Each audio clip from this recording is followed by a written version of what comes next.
Illegal mining ని ప్రశ్నించినందుకు 36 ఏళ్ల దళితుడి ముఖం పైన యూరిన్ పోసిండ్రు.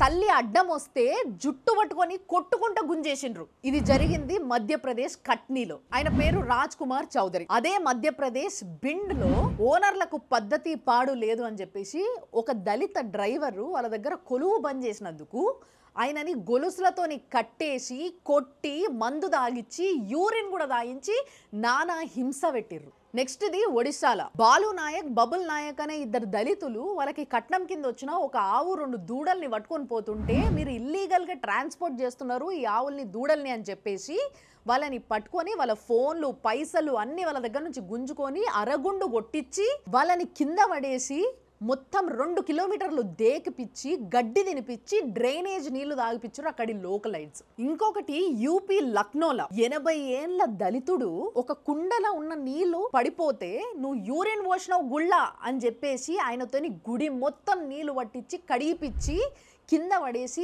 నాలుకతోని నాకిపించిండ్రు భూమిని. నాకు అప్పుడు ఎప్పుడో చదివినట్టు గుర్తు. కేరళలో 18th సెంచరీలో ట్రావెన్కోర్ కింగ్డమ్ లా ఆడవాళ్ళు ముఖ్యంగా దళిత మహిళలు ఎటువంటి బ్లౌజ్ గానీ లేకపోతే కవర్ చేసుకోవడానికి ఒక పైట గానీ వేసుకోవడానికి వీల్లేదంట. ఒకవేళ వేసుకోవాలంటే వాళ్ళు రొమ్ము పన్ను కట్టాలన్నట. ఇట్లా రొమ్ము పన్ను కట్టమంటున్నారు అని చెప్పేసి నంగేలి అని చెప్పి ఒక మహిళ ఒక వీర వనిత ఆమె నిరసనగా ఆమె రొమ్మును కోసి చేతిలో పెట్టిందంట.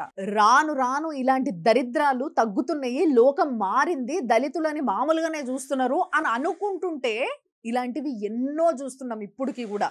మీరే ఆలోచించండి, అలాంటి ఫ్యామిలీస్ లో పుట్టి పెరిగిన పిల్లలకి అవన్నీ చూసిన వాళ్ళకి లేకపోతే అవన్నీ చెప్తుంటే ఇంటూ వచ్చిన తరతరాలకి కూడా ఆ గాయం మాంతదా? వాళ్ళు సమాజాన్ని ఏ విధంగా చూస్తారు, వాళ్ళు ఎలాంటి భావనతో పెరుగుతారు సమాజం పైన ఆలోచించు. లెఫ్ట్ స్టేట్ రైట్ స్టేట్ అని ఏం తేడా లేదు. అది తమిళనాడు అయినా యూపీ అయినా ఇంకోటైనా అక్కడ దళితుల పైన ఇలాంటి దాడులు ఎన్నో జరుగుతున్నాయి. మీకు ఎవరికన్నా డౌట్ ఉంటే ఎన్ఆర్సీబీ డాటా ప్రకారం మీరు కూడా చెక్ చేసుకోవచ్చు. రాష్ట్రాలు ఆ రాష్ట్రాలలో ఉన్న ఏవైతే పార్టీలు అధికారంలో ఉన్నాయో అవిటితోని కానీ ఏ దాంతోని సంబంధం లేకుండా దళితుల పైన జరుగుతున్న దాడులు ఎట్లున్నాయో అర్థమవుతుంది.